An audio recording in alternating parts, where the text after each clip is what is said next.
game day. Welcome in to another episode of Chiefs Focus Live. We've got a full show for you guys today.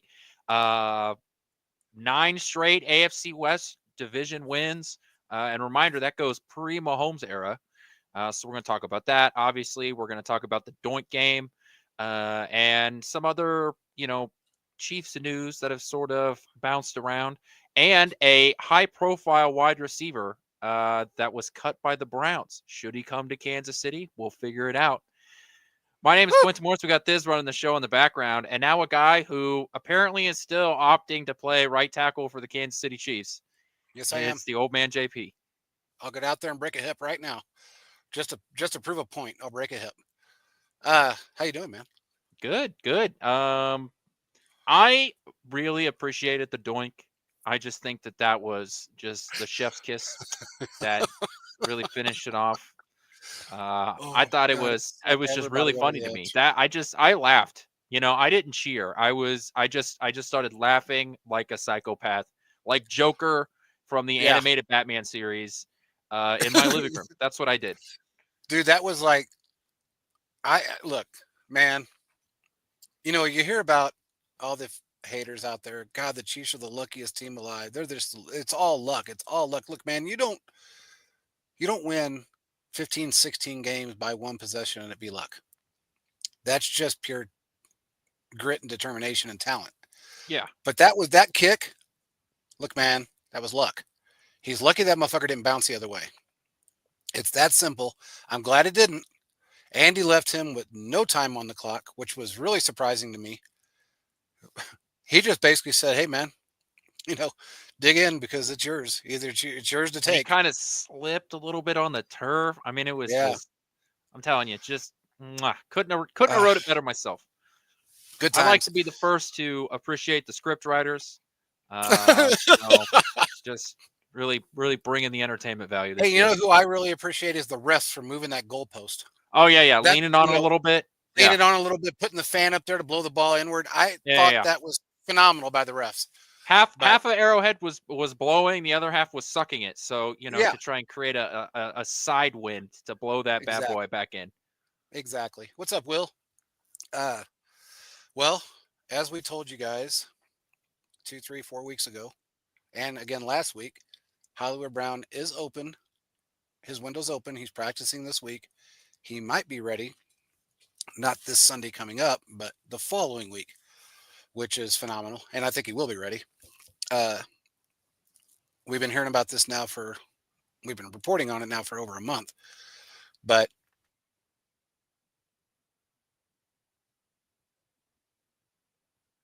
again, and be ready for the playoffs. And that's exactly what he's doing. The guy worked his ass off to get where he's at. Well, and this is the problem with 1-year contracts, right? For players is that if you get hurt and you're expecting this contract to take a jump into the next big contract, if you get hurt, you have a problem to where you haven't built up that repertoire to get that big contract. So of course he's been trying to get back because he still wants to prove himself and to prove what he's worth at the NFL level. I mean, this is a guy that played in a run-heavy offense in Baltimore, went to Arizona, played in a confusing style of offense just because, while he was there, they went through different head coaches, quarterbacks, different coordinators. So I don't know if confusing is the right word, but there was just a lot going on down there, and he wasn't, really utilized all that much. So now he comes to Kansas City to be the number 2 wide receiver, to be, kind of that deep threat. And he hasn't gotten that opportunity. So it's good to see him, start to get back. I do think that, a guy like that with NFL experience can be a benefit to this offense, no doubt.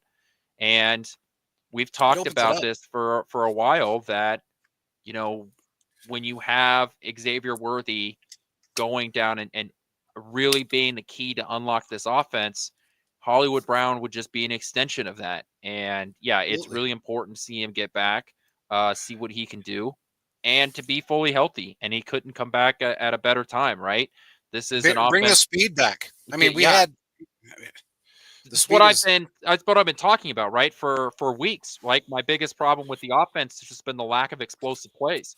yeah. I've continued to point out the running game for that because I think it's the clearest example, right? Where, you know, Kareem Hunt Oh, has we got been to talk about that. right. Kareem Hunt's been phenomenal getting 3, 4 yards, but if there was 8 yards to gain, he was still getting 4 yards, right? And so that's why it was important to get Pacheco back. Well, it's the same thing with the passing But game, right? Is that a lot of the wide yeah, receivers, there's not a lot of run after catch in this offense. Yes, Travis Kelsey, when you need 8 yards, he's going to get your 8 yards. We saw that on the third down. He got exactly what you needed. But Travis Kelsey doesn't have that run after catch ability anymore, right? He just doesn't have it. Now, he's going to maybe once a game, if he's, wide open, he can stumble his way to get some extra yards, but that's not his game anymore, right? And even a guy like DeAndre Hopkins, he was really never a run after the catch guy to begin with, but at this point in his career, that's even less so. So to just bring another part of that to the offense, yeah, would be phenomenal. okay, here's the thing. Worthy has the speed, doesn't have the experience. He's getting the experience. He's getting That better rule. week after week. He did really well in this game.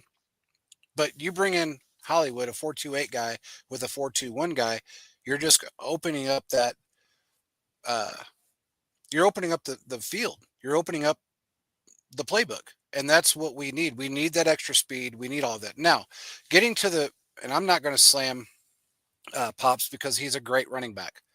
He he averaged about 3.5 yards a carry in this game, maybe a little more, but it was in that range. Here's my thing. If you looked at the style of defense they were playing and the way there really wasn't any holes opened, Kareem would have done better in that game because he's better at reading the defenses, his vision's better, and he's more patient. Pops came into this game wanting to prove himself again, and he beat the shit out of the again.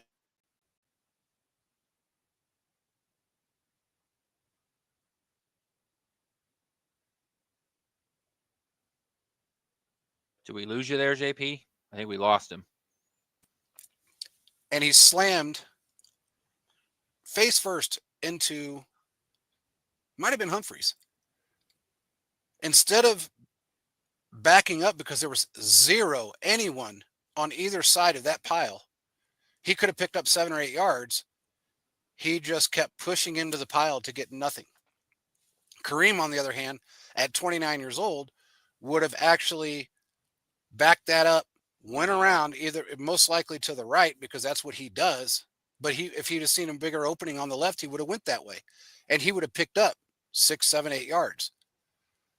That's the difference between those two guys. What I would love to see, and I think we're going to see it probably more towards the playoffs because they are practicing it, is a two-back set with those two guys. And then you may even see a three-back set with Carson Steele as a fullback because they're practicing that as well. When that happens and you're reading a defense, Andy can read him very well, and so can Mahomes. He knows which player to call. If it's going to be up the middle, that's a little different. If it's going to be a finesse play, that's where you give it to Kareem because he's a finesse player. Out of the backfield, as far as a wide receiver is concerned, there's nobody better in the game than Kareem. And he picks up more yardage than anyone else after the catch as a running back. Nobody else does it better than him. That's what I knew that was going to happen when they brought Pops back and they kind of benched Kareem a little bit. And that's what happened in this game. Our running numbers went way down. Our yardage went way down. I don't know, man. They really have to consider the fact that they have two guys with two different skill sets that can easily put numbers on the board depending on who they're facing and what style of defense they're facing. They didn't do that in this game. And I wasn't real happy about. It kind of fucked up the passing game because we really weren't running the ball. We weren't doing a whole lot of nothing with the running back. What do you carry the ball 10 times? So I think it's imperative that people understand that they're two different backs. Both of them have extreme skill sets that can benefit us in the right situation for them. That was, to me, as much as I hate to say this, it was a sloppy called game. And I think that's part of the problem that we had during that game. It was just sloppily called. That's just my opinion. Yeah, I do think, obviously, I think Pacheco's the better running back.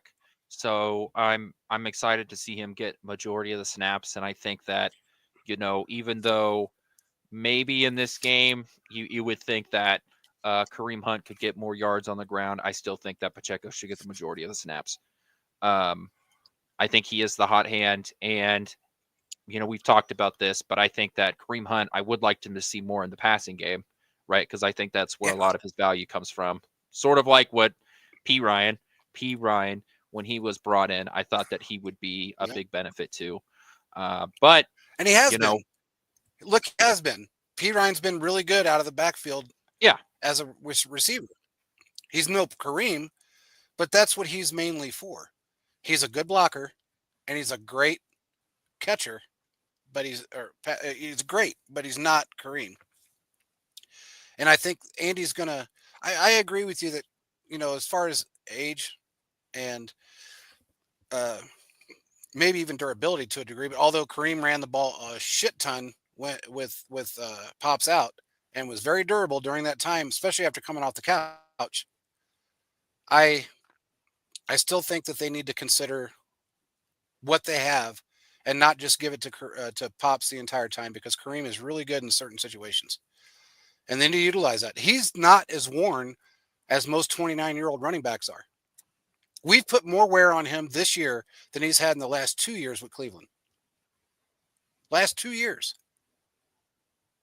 He had 9 touchdowns with Cleveland last year. How many's he got with us right now? 6? Maybe 6? I can't remember. I couldn't tell you. I think it's somewhere in that range. I mean, that's pretty good for somebody that came in week 5. No matter how you look at it, he's done a great job, and he's going to continue to do that, but they have to utilize what they have as far as skill sets are concerned.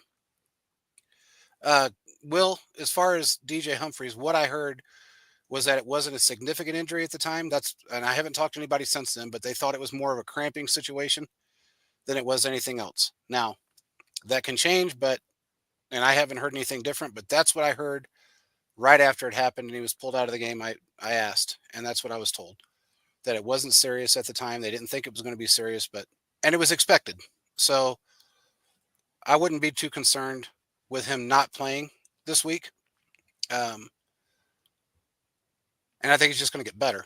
I mean, we already saw the difference. It was almost immediate. We saw the difference when he was in there. You say don't be worried about it as they're about to go up against Myles Garrett. I know, but Myles Garrett for Cleveland? Oh. All I'm saying is that he's not going to be injured is what I'm getting at. He's going to play. So if that's the case, then I think he'll be okay. I mean, it was expected for him to have some rust, and it was really expected for him to actually figure out a way of getting injured. And even the guy that I talked to said we thought he was going to have a non-contact, to be honest with you, because he hasn't played in a year and a half. First game back, been on the squad 12 days, and he's already starting. You got to expect it. In that position, you have to expect it. I did right from the get-go.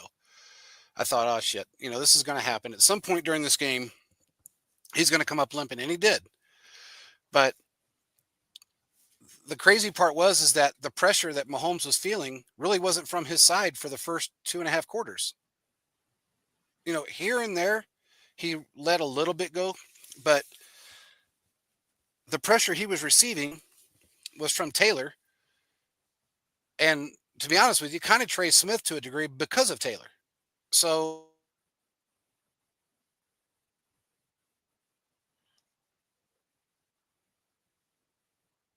is Taylor. Right now, our offensive woes would be minimal even with the wide receiver issues that we've had if it wasn't for the tackles. They fixed one, and it's on its way to being a permanent fix, at least for the rest of the season. But Taylor, man, and look, I'm going to say it. I don't care if I get in trouble or not. Don't be surprised if he ends up with a injury and somebody else takes his spot at some point during the year. Mahomes was so fucking mad, so mad that I thought they were going to bench him. And I knew it. And then I asked, and they said, yeah, he was pissed. And I don't blame him. This has been week in and week out, of him getting fucking plummeted from that side. And it wasn't any better when Wanye was there on the left side because he's naturally a right tackle. And they threw him into the left tackle side. Thought he could do it. He couldn't. They have to fix that problem. Whether it's bench his ass and forget about it, forget about the money you spent, because it's really not your money anyway, Brett. Forget about that. And remember, you're a $500 million quarterback that has won 3 Super Bowls. That's what you have to do. Well, I think that the tackle situation, I thought about this yesterday. Out of the 5 most important positions in football, in no particular order, it's quarterback, wide receiver, cornerback, left tackle, and defensive end. The Chiefs have attempted to replace 4 of those 5 positions, right? Absolutely. During the season. Absolutely. Yeah. With the addition 3 of of them, DeAndre Hopkins. 3 of them were replaced during the season. Yeah, DeAndre Hopkins came in. You've got the left tackle, right, bringing in Humphreys. Then you've got Nelson, which we'll get into in just a minute, and bringing in Joshua Uche / Omenihu coming back, right? So there's 4 of your 5 that you've had to replace or replace starters for the 5 most important positions. That's crazy. That's crazy. That's crazy. And the fact that this team has been I know that the narrative around the team is that, yeah, but they're winning, but they're not winning by enough. Is sort of the conversation around the team. Stupid conversation, to be honest with you. But it's really, when you start breaking down the problems that the Chiefs have had, it's insane that they've continued to have the success sort of despite the issues. And tackle has been one of the biggest issues, if not the biggest issue. Okay, here, Quentin, think about it like this. You got 2 different things going on at the same time. You do have issues with tackles. That's the number one.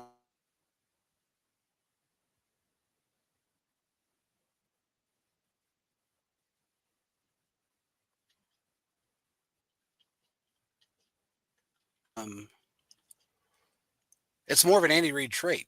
Over the last 4 years, he has done this, and it's worked. I don't know how many times I have to emphasize this. I've talked to people about this. He will not show all of his cards. He refuses to do it. He won't do it. He knows what he has in Mahomes. He knows what he has in a defense. He knows what he has in an offense. He refuses to show all of his cards. Think about teams like Detroit. Great example. If you listen to a Detroit fan, we've lost 23 players over the season. Well, you really haven't. You got 23 injuries.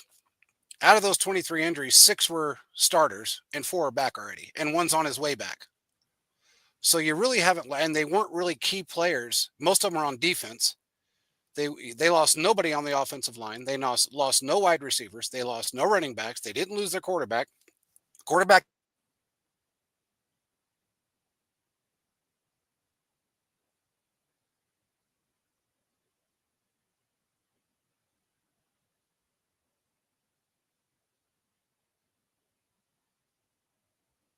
them out like mad, blowing these guys out.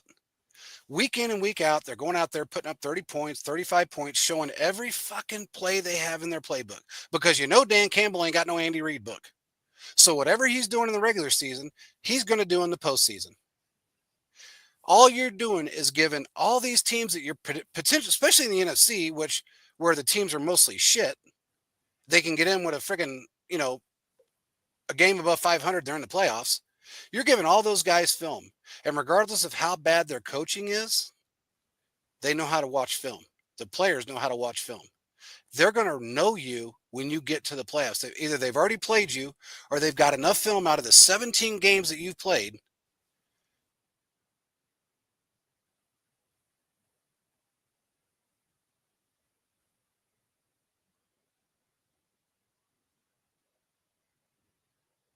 that simple. You're going to lose.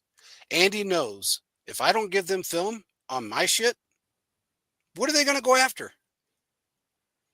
I mean, we talk about that, right? That the Andy Reid holds stuff back, even though to a certain extent it's frustrating for us as fans to know that, you know, when there's a gotta have it third down or gotta have it fourth down during the season, you know, and they pull out a play that you just know that that's not what they would do in the postseason. Like, what was it? Exactly. A few weeks ago, man, what game was that? Where they threw the ball, the Raiders game, right? Where they threw the ball on like 3rd and 2.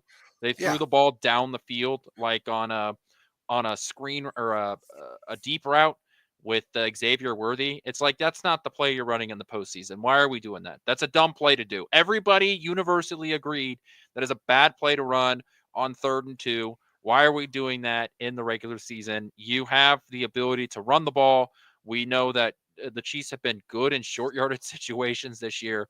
Why the hell are you throwing the ball deep on this play? Yeah. Yep.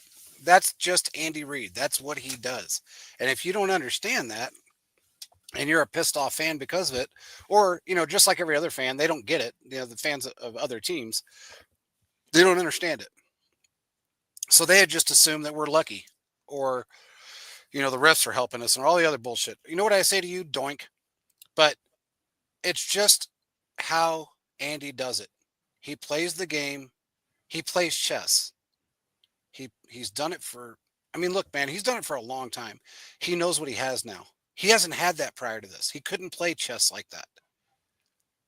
He is a master of this kind of football. We are 12-1 right now with all of these key injuries, not guys that, moved up from the practice squad or probably never see the field like Detroit. We have key injuries and bad play at two positions that we shouldn't have bad play at, left and right tackle. But yet they're still winning. That is not the mark of a lucky team. That's the mark of a very good football team. If you can play through this adversity on a vanilla offense, you got one of the best head coaches, quarterbacks, defensive coordinators in football, if not the, and it is the best. There's nobody better than.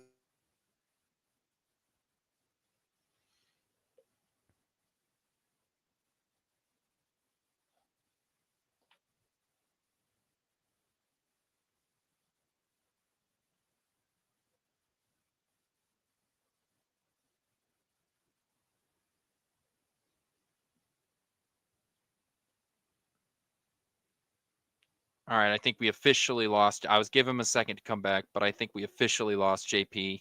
Um, I think what he was, wants to talk about is that, the Chiefs are simply different. And I think that is sort of the way that we need to start viewing the Chiefs, is that we are trying to break down this team like they're any other team, and they're not. And it's No. so hard trying to be an analyst, trying to look at this team both through the glasses of a fan, but also someone who tries to be um, sort of on the sort of at both the fan side and sort of as an analyst to figure out, okay, what makes this team so different? Because the if you were to say these problems that any other team have and you remove the Chiefs logo from it and you just say, hey, going into a season, you explain, hey, this team is going to have both right tackle and left tackle problems.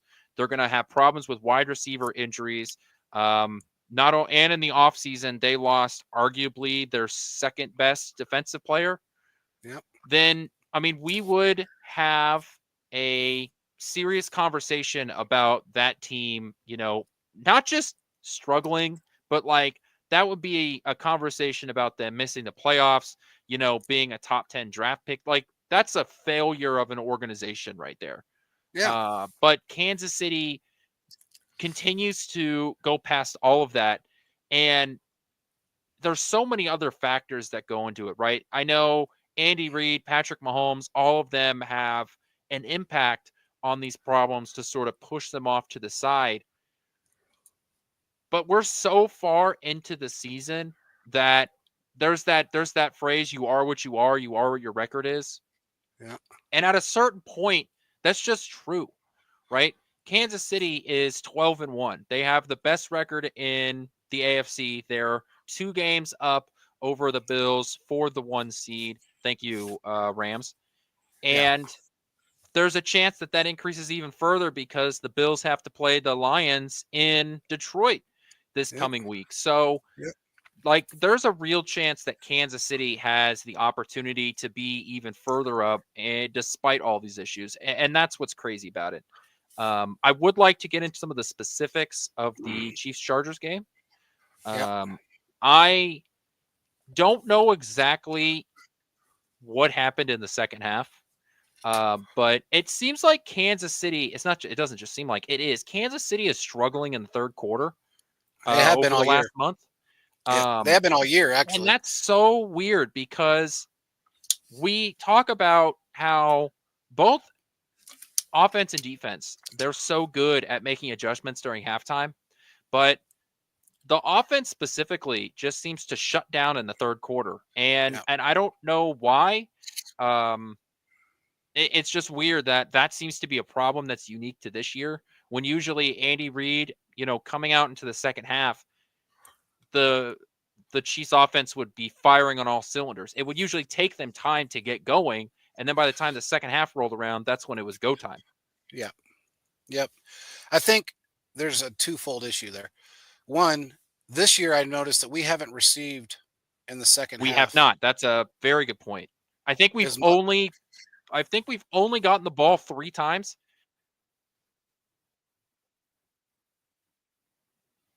So when, Kansas City, this year, if you're only getting the ball 3 times after halftime, right? Like, Time first of possession all, thing. you're Huh? losing that double the double score opportunity, right? Exactly. So you don't get the opportunity to kick a field goal, at the end of the first half and then get the ball back and go down and score a touchdown, or, vice versa, or, get back-to-back touchdowns. So I think that is a good point to make, why one of the many reasons why Kansas City is playing very close games is I think other teams have sort of caught up to the idea of that back-to-back scoring opportunity. Exactly. And again, it's not so much a time of possession it is the amount of time between each series that the defense is on the field. That 12 or 15 minutes of rest that they get is nothing compared to what they're dealing how much they exert in the first half of the game. The defense starts to struggle. Now, another thing that comes along with that too is that when you don't get the ball to start the second half, and say that team moves down the field, scores whether it's 3 or 7, whatever, it doesn't really matter. Your defense is worn out. That kind of shifts the momentum of how you play the game. The Chiefs have always been that team that plays down to their opponent in one aspect or another. This year it's been a little bit different because you got your defense that's getting gassed, and usually by the middle of the end of the third quarter, they're toast. And that's just been kind of what's been going on all year. I think it's just a combination of those two things that are really, or three things really, that have changed our third quarter performances. And that's something that, you know, like you said, we're not going to be able to change the fact that we're not going to get the ball in the second half.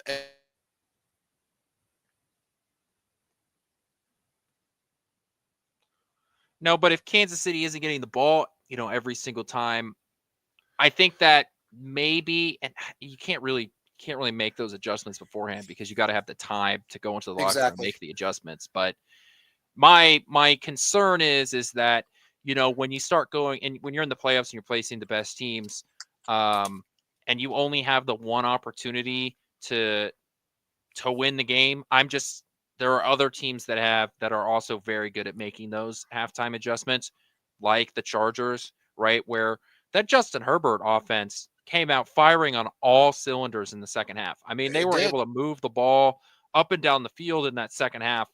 Now, because the defense held up so well in the first half, right? The Chiefs weren't, they weren't like blown out, right? Because the Chiefs defense was so good in the first half.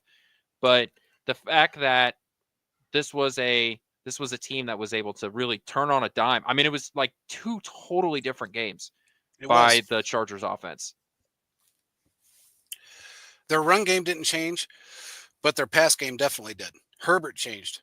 Look, man, I've been saying this, and I don't care what anyone says. He is a top 5 quarterback in this league, probably a top 4 quarterback. Put him on any other football team over the last 4 years, he'd be in a Super Bowl conversation weekly. That guy has got all the intangibles. He's got the grit, the determination. He's tough as nails. When he went down, I mean, he had ankle sprain. He got beat to shit a couple of times during that game and got right back up and kept going and was slinging the ball down the field. You got to give that guy credit. They're going to be if he's not traded, which I think he's going to be, if somehow they work it out with him and he stays, or if Harbaugh gets off his running back kick and pound the ground shit, they could be a dangerous football team. They really could be a dangerous football team. It's nice to have some competition back in the AFC West. At least we got one team that's, we got 2 playoff teams in the AFC West right now other than us. And we didn't expect that. We just didn't. Broncos, they're in the hunt right now. I think they're the 7th seed right now. The Chargers, look where they're at. So we now have some competition. I think Herbert being the most, and Harbaugh. I think Harbaugh's a better coach than Sean Payton, but he's got to roll with the punches. He's got to get in the times of now. This is a passing offense. He's got a passing quarterback. Utilize his talents. He loves to, believe me, if their running back wasn't injured, he would have never stopped running the ball. They were running on their backup running back during this game. So they're a tough football team. They really are. We got extremely lucky with that kick, but they're going to be somebody they're going to be somebody to contend with the rest of the season. I mean, for years to come, especially if Herbert sticks around. Yeah. I don't think he's going to. I think he gets traded. I've kind of heard that numerous times now that he's going to get traded. And I think it's going to happen. And this isn't just bullshit on Twitter. This is stuff I've heard from people I talk to, but I don't know, man. We're a different football team than anybody wants to give us credit for. It starts with the coaching, and really it starts with the front office, but it starts with our coaching staff. Then it goes to Mahomes. It goes to Chris Jones. All of these guys play a huge part in why this team is so good. And then you sprinkle in the fact that Veach is kind of the master of bringing in these guys that are, he's got that pixie dust, man. He knows how to bring these guys in after paying your quarterback and still having success with them. That's something that no team can really do. Not too many teams can come in and bring in a bunch of guys that really aren't starters, really aren't even second string guys, and have success with them. When you pay your quarterback, look at the Bengals. Look at the shit they're in. They would have lost that football game if Dallas wouldn't have fucked up. They barely beat the Dallas Cowboys, one of the most dysfunctional teams in football. They are not a good football team. You got Joe Burrow leading the league in a lot of things this year. Chase leading the league in a lot of things this year. And they're not going to make the playoffs. They're hanging on by a thread right now. They lose one more game, they are out. They're not going to win the next 4 games. Not going to happen. Coaching sucks. Paid your quarterback a shit ton of money. Now you got to pay Chase a shit ton of money. You're trying to figure out how to keep T on the field. Not going to happen. And what inevitably happens is that one part of your team suffers. This just happens to be the defensive side, and they can't fix it because they don't have the money to fix it. They don't have the coaching staff to fix it, and they definitely don't have the GM that knows how to fix it. We are very lucky in that aspect because Andy really runs this football team. Veach is the numbers guy. Andy's everything else. Both of them know exactly what to do to make sure that everything works. That's why we're as good as we are. When you can bring in guys like Joshua Williams, no offense, Najee Johnson, no offense, All of these guys that no one really knows who they are and still be productive and win football games, that tells you something. FAU, no offense, but these aren't household names. They're just not. You know, when it comes to the Chiefs, you're right. I mean, you are. Um, Whoa, hold on. Okay, I still got a pulse. Go ahead. Had to um, check I know. Even a blind squirrel can find a nut. But that. I do think that the Chargers and the division, I think the Chargers are going to be the bigger issue moving forward. Um, it's crazy to think that the Chiefs are in what the most difficult division in the AFC.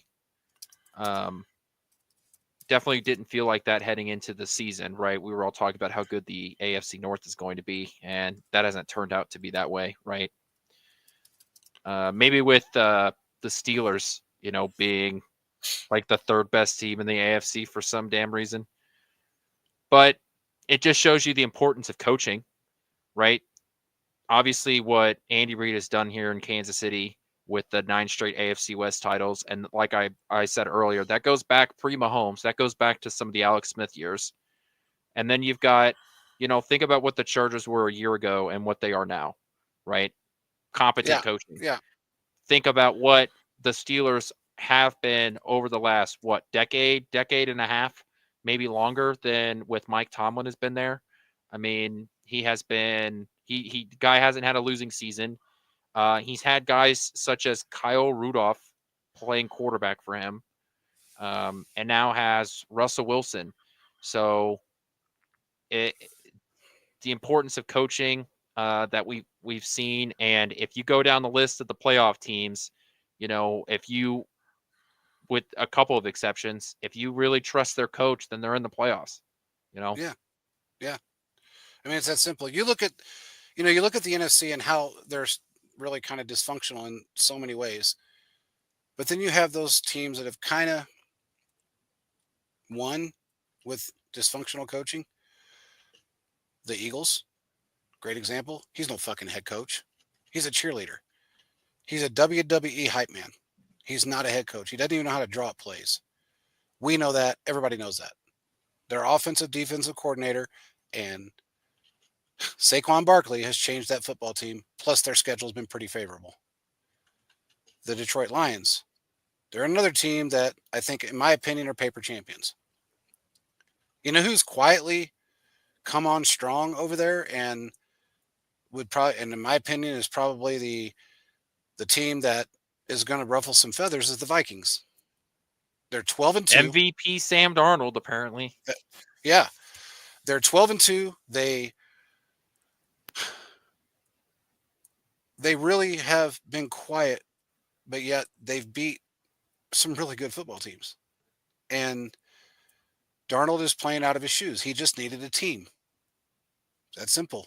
Happens to a lot of quarterbacks. They get drafted by the worst team in the league. They either bust or they end up a backup or a third string guy. And then they finally find that team. I shouldn't say they. Every once in a while, you get one that finds that team. And when they do, Sam Darnold is a great example of that. A good quarterback emerges.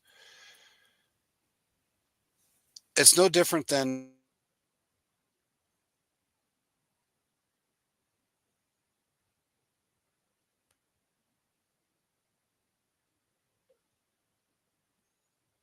it's because they lost because they're not what I don't think they're as good as everybody wants to make them out to be. A lot of it's coaching. Sean McDermott is a fucking idiot. He's been an idiot for a very long time. The reason he's still there is because he's made the playoffs because of Josh Allen. Not because of his coaching, but because they've got a pansy ass division to play in, and they got Josh Allen. McDermott, with any other quarterback, would definitely not be in the playoffs. Josh Allen has a losing record when he has more than 400 yards. 400 total It's yards. weird. He is Isn't 4 that and weird? 5 when he has more than 400 yards. Yeah, And it's just weird. whereas, yeah, I mean, it's just it's. I mean, isn't that what the Bills have been? Right, the Bills have been wasting Josh Allen. Mhm. Josh Allen is an incredible talent, He is. and they just the organization has failed them. They have, and that what you just said, it's really not that weird because that's a coaching thing. No matter how you look at it, that's a coaching thing.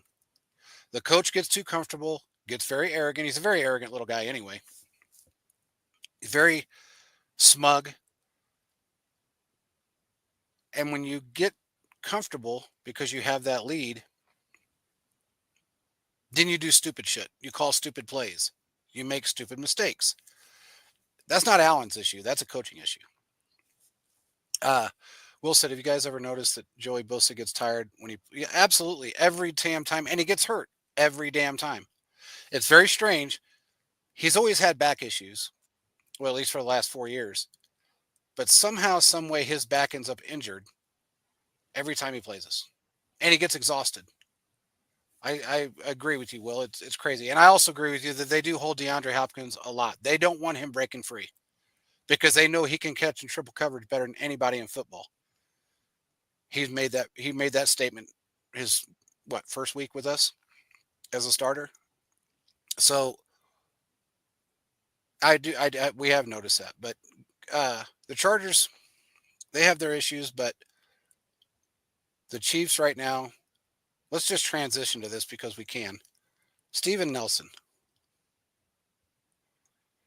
what do you think of that? Um, I mean, sure, I guess. I think it really shows the problem that Kansas City has in the cornerback room. I think Absolutely. specifically the depth problem that they have, and just that they need Yep. bodies. Yep. But yeah, I it doesn't do anything for me. I mean, I will tell you this. When I found out that morning, as soon as I found out, not even 15 minutes later, I get a text, and it's from a sports reporter guy, Fox guy, and he goes, "Steven Nelson, really?" And I said, "Yep." He goes, "Well," his words, "talk about scraping the bottom of the fucking barrel. That is a desperation move on all yeah, accounts by Veach." And I tended to agree with him, and I still do to some degree, because look, Steven Nelson wasn't going. He had a decent year last year. I'm not going to say he didn't, but man, he did not leave here on good terms by any means. And when I say that, I've heard some internal stuff that, man, I can't believe. I mean, Andy is the nicest guy on the planet to allow him back in the stadium. To allow him back at Arrowhead, Andy really knows how to forgive and forget. I'll leave it at that. I'm not going to say any more about that situation. But he didn't leave on good terms. He wasn't good with us when he was with us. But let's remember who the defensive coordinator was then. I think the type of defense that we play, he will do better. He proved that he could do better last year in a similar situation. Not completely, but similar. I think he'll be okay. We're not going to see him this week. Probably see him the week after. But it's a weird move, dude. To me, it was a desperation move. There was nobody left. Are you going to go get what's his face that's got the rape allegations against him right now that actually ghosted you to go talk to Cincinnati and not leave with a deal? Or are you going to pick up somebody that you needed a body, you needed the depth?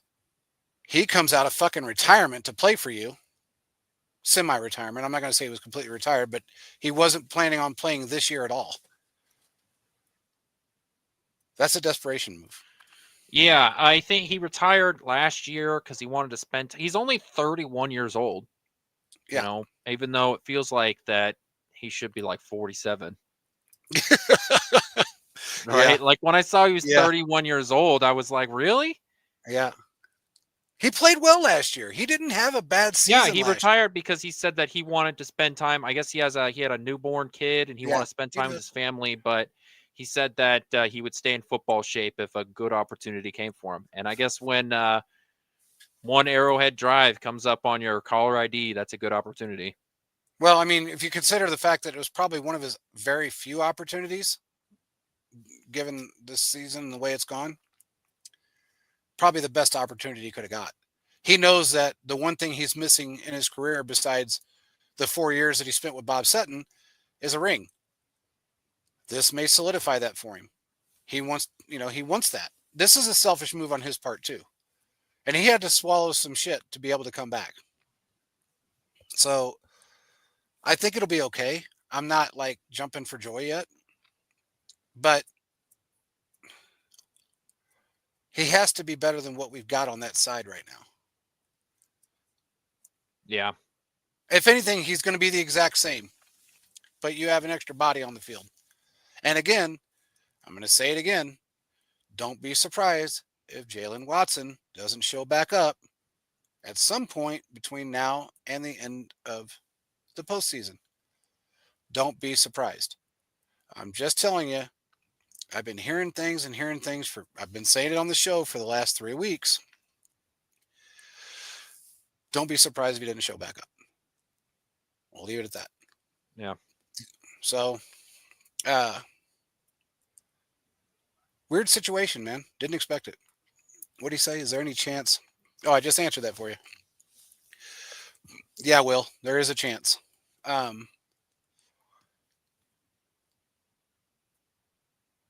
We need to figure out. We don't really need to figure out anything now. We just need to get by. We got the Texans coming up. We got Pittsburgh coming up. Yeah, We the got the Broncos coming up. 3 games in 10 days. Yeah.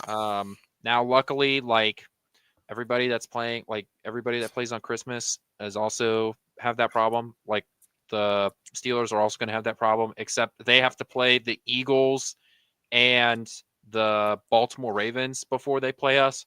So you want to talk about a team that has to do with some physical football teams, right? Right. Like the Steelers are also going to be in a horrible position as the Chiefs are going to be in. Plus, there's a real if the way the math works out, the Chiefs win on Sunday against the Browns. The Bills lose to the Lions. I think that's also on Sunday. Then Kansas City, it might come down to that on Christmas. That might turn into like a preseason game where you send your guys out for the first half and Yep. then you pull guys just Let them because rest. you let them rest because rest is going to be so important. Chris Jones has talked about this in multiple press conferences now. Yep. It's this team is tired, and to now play 10 games, they have to play 3 games in 10 days. But if you get the 1 seed, right, and if you don't play, hypothetically, let's say you play against the Steelers, week 18 against the Broncos. If you don't play, you get the bye week, and then you play in the divisional round of the Yep. playoffs. Between post Steelers game and then the divisional round on that Sunday, there's a Gives you 3 weeks. 24-day gap. Yeah. So And they need that gap.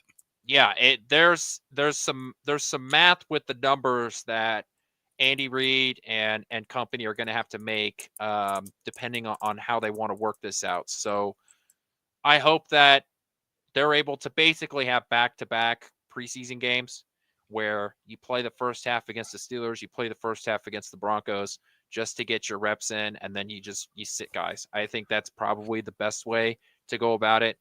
The good old, rust versus rest type deal. But yeah, this is going to be a very important next couple of weeks, not just guys who are coming back to the team from injury or guys that just got here, but how you're going to be able to rest these guys because guys like Chris Jones and Travis Kelce have played an extra year over the last couple of years. So they don't need the reps. They need the rest. Absolutely. And having a bye week 6, doesn't really help matters. Yeah, that's also true. I mean, having such an early bye week, these guys have been playing nonstop basically the entire year. Absolutely. I mean, I think the one player that you're going to see play a lot is Hollywood Brown. They can And that rest makes everybody sense. else. Yeah, he's going to need And Xavier Worthy should play. Like, rest. DeAndre Xavier Hopkins. Worthy should play. He should Absolutely. take a seat. He should. Uh, He's 32 years old. He's doing what we wanted him to do and then some. He got rocked, by the way, during that game.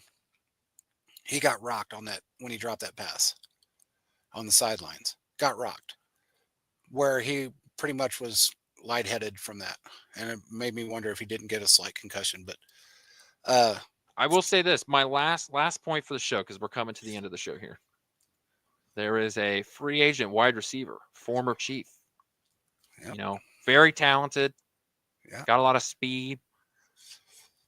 A man by the name of Kadarius Toney was cut by the Browns today. He's amazing. Fuck no. Fuck no. No. No. Hell no. Hell to the no. Bring Justin Ross up. Bring up everybody else from the practice squad. Call Cornell Powell back. I don't give a shit. Don't bring Tony back here. That motherfucker makes my ass itch. The one player that I will say ready to come back, offensive line guy, might just see it happen. Donovan Smith. Yeah. Then you're really scratching the barrel there, but kind of already are. Not really. He's not a bad player. He actually was better than anybody we've had on that side of the ball or the other side of the ball this season or last season for that matter. He was good last year. He's ready to come back. Don't be surprised. I'm just telling you, don't be surprised. Even for depth, he can play both sides of the ball. Don't be surprised. Or both sides of the line. Just don't be surprised if you don't hear Donovan Smith's back. Just saying. Yeah. Wouldn't be We got to against have it. help. I'm definitely not against it. But anyway, I don't know, man. I don't know what else we got. I'm just glad we won that game. Yeah. We'll be back on Thursday to talk about the Cleveland Browns and maybe have a throwback to the playoff game a couple years ago. You know what? I can't wait for this game. I can't. I just love Jameis Winston. The guy is. He's either throwing. Every pass is going to be a touchdown. It just depends on what end zone it's going to end up in. Absolutely. But he's good for the NFL. He's comedic gold, dude. The guy is unbelievably optimistic, funny. He just makes me laugh, man. I mean, I'm just glad he's starting right now. And he's doing better than Deshaun Watson ever did. Obviously, he should have been starting for that team since the beginning of the year. Damn straight. But anyway, going to be nice to see him, playing the Cleveland Browns, and it'll be funny to watch his press conference alone will be great. So his pregame and postgame. So with that being said, we will talk to you guys. What did he say? If Andy Reid